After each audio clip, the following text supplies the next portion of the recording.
Welcome back to biology revolution. So आज हम पढ़ने वाले हैं about endoplasmic reticulum. Okay, so last video में हमने देखा अबाउट सेल का स्ट्रक्चर, सेल में कितने सारे टाइप के ऑर्गेनल्स प्रेजेंट थे, जैसे endoplasmic reticulum, Golgi apparatus, mitochondria, lysosome. Okay, so आज हम पढ़ने वाले हैं सिर्फ एक ऑर्गेनल के बारे में, that is our endoplasmic reticulum. Okay, चलो। सो एंडोप्लाज्मिक रेटिकुलम का डेफिनेशन देखेंगे तो it is a network of long flatten sac. Okay, यहाँ पे यू कैन सी लॉन्ग है, फ्लैट है, थोड़ा सा फ्लैट है, एंड सैक लाइक स्ट्रक्चर है। ओके, इसको हम लोग सिस्टर्ने भी बोल सकते हैं। Okay, and tubules and vesicle, मतलब यहाँ पर हमारा जो एंडोप्लाज्मिक रेटिकुलम है वो एक फ्लैटन सैक, वो एक सिस्टर्ने और वो एक वेसिकल का बना हुआ है। ओके, सो ये इसका स्ट्रक्चर हो गया। ओके, ये इसका स्ट्रक्चर हो गया। सो एंडोप्लाज्मिक रेटिकुलम जो है वो बेसिकली होता है दो टाइप का।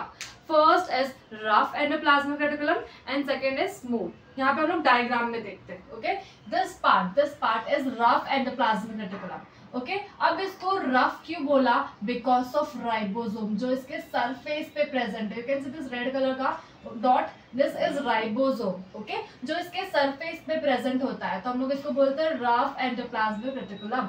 और यहाँ पर this is smooth endoplasmic reticulum. इसको स्मूथ क्यों बोला? क्योंकि इसके पास कोई राइबोसोम प्रेजेंट नहीं है। It has no ribosome present. Okay, so this is what you can divide your endoplasmic reticulum: rough endoplasmic reticulum, okay, and smooth endoplasmic reticulum. अभी इसका नाम अलग है तो काम भी अलग होगा। okay? चलो, so अभी हम यहाँ पर डिटेल में देखते हैं about first rough endoplasmic reticulum. Okay, चलो।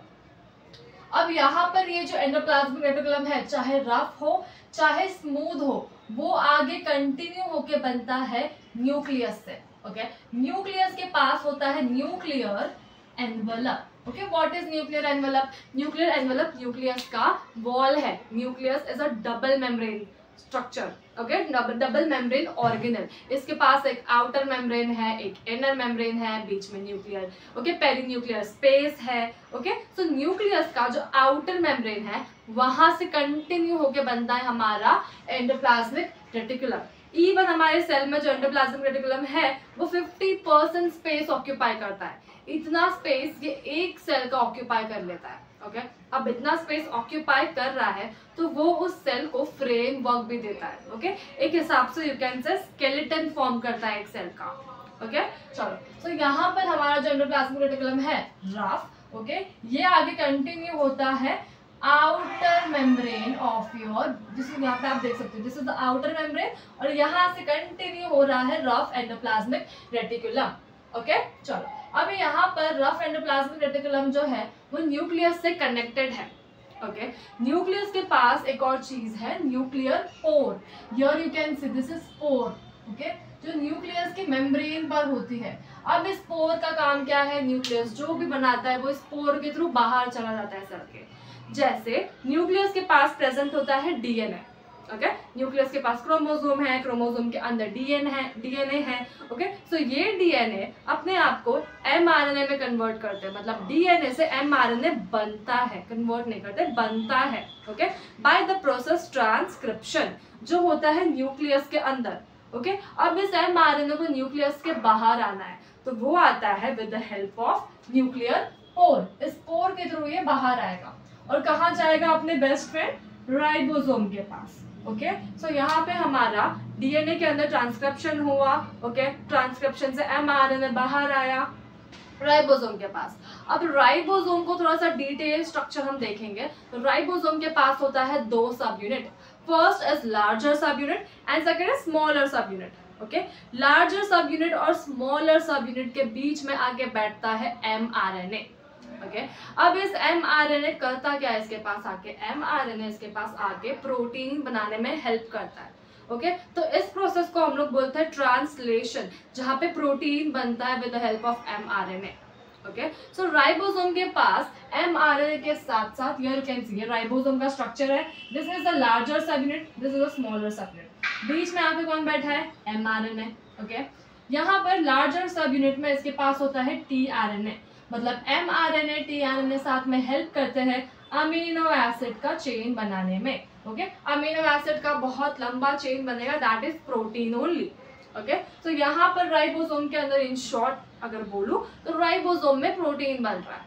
ओके, वो प्रोटीन फिर कहाँ जाता है? ओके, वो प्रोटीन जाता है इस endoplasmic reticulum, rough endoplasmic reticulum के अंदर। कहाँ? उसके ल्यूमेन में। ओके, ल्यूमेन जो इसके अंदर का खाली स्पेस है उसको हम लोग बोलते हैं ल्यूमेन। ओके, सो यहाँ पर इस राइबोसोम में जो मैंने यहाँ पे डिटेल में स्ट्रक्चर बताया है, ये बनाता है प्रोटीन, ये जाएगा इसके ल्यूमेन में। अब ये आगे जाके ट्रांसपोर्ट होगा, हल्का सा बड बनेगा इसके सरफेस पे, ये इसका एंड सरफेस है। ओके, यहाँ पे हल्का सा बड बनेगा, वो बड रिलीज हो जाएगा और एक वेसिकल बनाएगा। इस वेसिकल का नाम है कॉप वेसिकल। ओके, अब इस वेसिकल के ऊपर you can C red colour का प्रोटीन। ओके, इसका नाम है कॉप प्रोटीन। ओके, इस कॉप प्रोटीन के वजह से इसका नाम कॉप वेसिकल रखा है। ओके, सो ये कॉप प्रोटीन इस वेसिकल के ऊपर क्यों है? ओके, ये कॉप प्रोटीन जो है वो हेल्प करता है इसको एक जगह जाने के लिए। कहाँ? जीसी के पास। इसको टारगेट करता है कि तुमको जीसी के पास ही जाना है, कहीं और नहीं जाना है। ओके, सो यहाँ पर ये कॉप प्रोटीन इसको टारगेट करता है toward GC. GC is your Golgi complex. अब इस वेसिकल, हमारा जो कॉप वेसिकल है, ये कॉप वेसिकल फ्यूज करेगा जीसी के मेम्ब्रेन से और अंदर जाएगा जीसी के। इस वेसिकल के अंदर क्या था? प्रोटीन, जो किसने बनाया था? इस राइबोसोम ने बनाया था। ओके, ये आगे जाएगा जीसी के अंदर। ओके, और फिर वापस से एक बड बनेगा।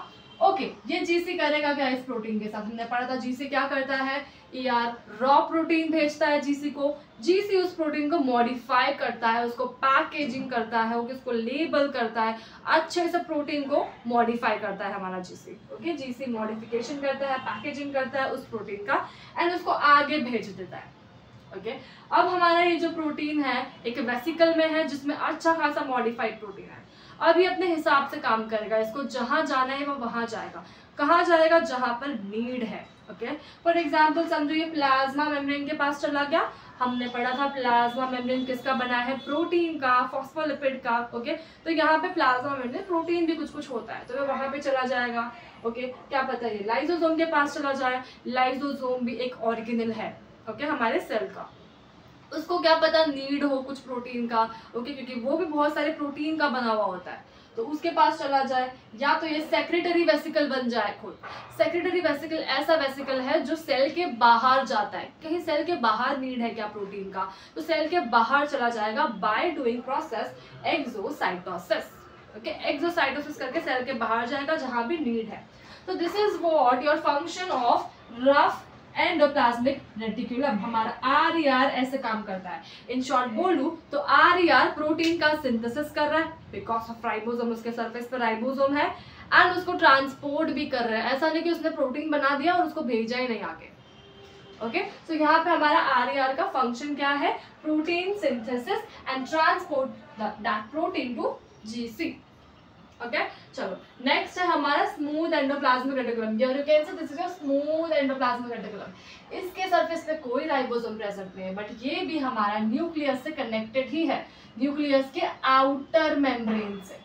ओके, चलो अब यहाँ पे हमारा जो ये स्मूथ एंडोप्लाज्मिक रेटिकुलम है, इसके पास कुछ चैनल्स होते हैं। उस चैनल से जाता है एसिटाइल कोए, जो कहाँ बनता है? माइटोकॉन्ड्रिया में। अंदर जाएगा, अंदर उसके ल्यूमेन में एंजाइमेटिक रिएक्शन होगा और हमको 3 छोटे छोटे बड्स दिखेंगे। ओके, ये बड्स आगे रिलीज होंगे और वेसिकल्स बनाएंगे। इस वेसिकल्स में क्या होगा? इस वेसिकल्स में होगा सबसे पहले fatty acid. Fatty acid is a part of fat only, part of lipid only. Okay, phospholipid, phospholipid अगर बना तो ये वेसिकल लेके कहाँ जाएगा? सेल के मेम्ब्रेन के पास, क्योंकि सेल मेम्ब्रेन किसका बना है? फॉस्फोलिपिड का। ओके, कोलेस्ट्रॉल, कोलेस्ट्रॉल का क्या काम है हमारे बॉडी में? या तो कोलेस्ट्रॉल सेल मेम्ब्रेन के पास जाएगा, ओके, क्योंकि सेल मेम्ब्रेन में कुछ कुछ कोलेस्ट्रॉल का नीड होता है। ओके, या तो वो कोलेस्ट्रॉल सेक्स हार्मोन बनाएगा, सेक्स हार्मोन जैसे टेस्टोस्टेरोन, ओके, एस्ट्रोजन, ये हार्मोन बनाएगा, या तो वो स्टेरॉइड हार्मोन बनाएगा। हार्मोन का अपना अपना काम है। ओके, सेल मेम्ब्रेन में जाएगा, सेक्स हार्मोन बनाएगा, स्टेरॉइड हार्मोन बनाएगा। ओके, हार्मोन का अपना अपना रोल है। सो इसका फंक्शन क्या देखेंगे हम लोग? डिटॉक्सिफिकेशन, डिटॉक्सिफिकेशन मतलब ये क्या करेगा, हमारा SER डिटॉक्सिफिकेशन में हेल्प करता है। बॉडी में समझो, सेल में समझो, कोई टॉक्सिन केमिकल आ गया, ये उसको डाइल्यूट कर देगा ताकि वो हमारे बॉडी से एक्सक्रीट आउट हो जाए। Okay, so detoxification, lipid synthesis, ये तीनों क्या है, fatty acid, phospholipid, cholesterol lipid ही है। तो लिपिड सिंथेसिस मतलब बनाता है लिपिड, और कैल्शियम को स्टोर करता है, बहुत ज़्यादा कैल्शियम स्टोर करता है, हमारा स्टोरेज है ये। ओके, बहुत सारे कैल्शियम को स्टोर करता है ताकि ये कैल्शियम हेल्प करता है मसल के कॉन्ट्रैक्शन में एंड रिलैक्सेशन में।